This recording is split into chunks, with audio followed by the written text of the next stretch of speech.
할렐루야. 오늘도 참으로 좋은 날 생명의 삶으로 시작하는 여러분 모두에게 하나님의 놀라우신 크신 은혜가 넘치기를 주님의 이름으로 축복합니다. 저는 오늘 신명기 23장 15절에서 25절 말씀을 본문으로 긍휼을 베풀며 지켜야 할 법에 대하여 같이 은혜 나누기를 원합니다. 하나님을 사랑하고 이웃을 사랑하라 라고 하는 이 원칙이 모든 율법을 아우른다고 할 수 있습니다. 오늘 본문에 나열된 율법은 이웃을 사랑하고 긍휼을 베풀라라고 하는 차원의 규례인 것입니다. 긍휼의 법이 오용되지 않도록 제한 조건과 함께 주어졌습니다. 첫째는 사회적 약자를 보호할 때인데요. 당시 종은 주인의 재산으로 여겨졌습니다. 종들은 인권도 물권도 주권도 아무것도 없었기 때문이죠. 그러다 보니 종을 학대하는 일도 종종 있었고요. 또 종이 주인의 학대를 참다 못해서 목숨을 걸고 도망하는 일도 있었습니다.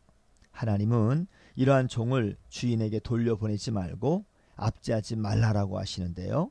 이는 그 역시 하나님의 형상이기 때문입니다. 이처럼 율법은 약자의 인권을 보호할 것을 명합니다. 그러나 창기나 남창과 같은 자는 예외입니다. 그때나 지금이나 이런 사람들은 사회적 소외 계층에 속하게 마련입니다. 그러나 하나님은 아무리 어려운 자라 할지라도 율법이 금한 행위로 살아가는 자들까지 인정해 주어서는 안 된다라고 말씀하십니다.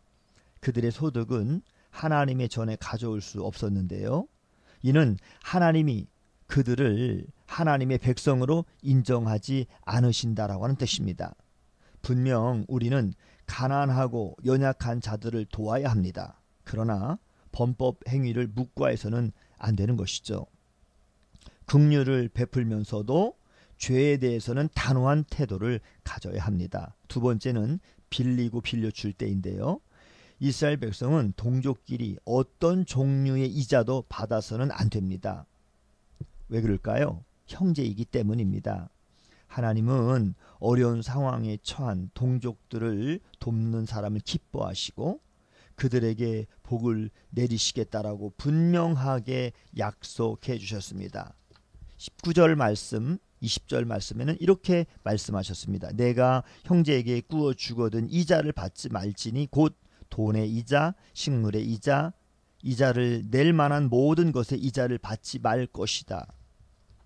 그렇게 말씀하시면서 20절에 타국에게 내게 꾸어주면 이자를 받아도 되거니와 내 형제에게 꾸어주거든 이자를 받지 말라.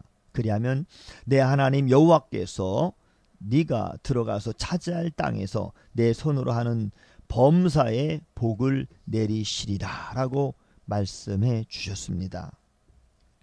그런데 이런 법 때문에 이웃에게 돈이나 물건을 빌린 후 의도적으로 갚기를 미루는 자도 있었을 것입니다. 하나님께 비슷한 태도를 취하는 자도 있었을 것입니다. 하나님께 소원을 하고서 계속 미루는 것입니다. 이는 하나님 앞에서 큰 죄가 된다라고 말씀하십니다.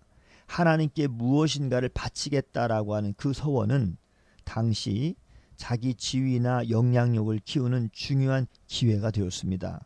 그런데 소원만 하고 갚지 않아 이익만 취하는 행위는 엄하게 금지되었습니다. 이렇게 하나님은 타인의 호의를 이용하거나 책임을 지지 않는 행동을 묵과하지 않으십니다. 세 번째는 재산을 함께 나눌 때인데요. 이스라엘 백성들은 그 땅의 소산들이 하나님의 선물이라고 생각했습니다. 그래서 이웃의 포도원이나 밭의 소산을 마음대로 먹을 수 있었습니다. 그런데 그 자리에서 먹는 것은 허락되었지만 열매를 따서 집으로 가져가는 비축하는 행위는 금지되었습니다. 이 역시 하나님이 주시는 은혜와 이웃이 베푼 호의를 악용하는 행위가 되기 때문인 것이죠. 사실 남의 밭에 들어가서 포도를 따먹거나 곡식의 낫알을 손으로 따서 먹는 것은 극빈자들이나 하는 행위입니다. 하나님은 가난하고 굶주린 사람들을 위해서 베풀라라고 하시는 것입니다. 그런데 이 긍휼의 법을 악용하는 경우가 있을 수 있기에 그릇에 담거나 낫을 대는 행위는 분명하게 금하신 것입니다.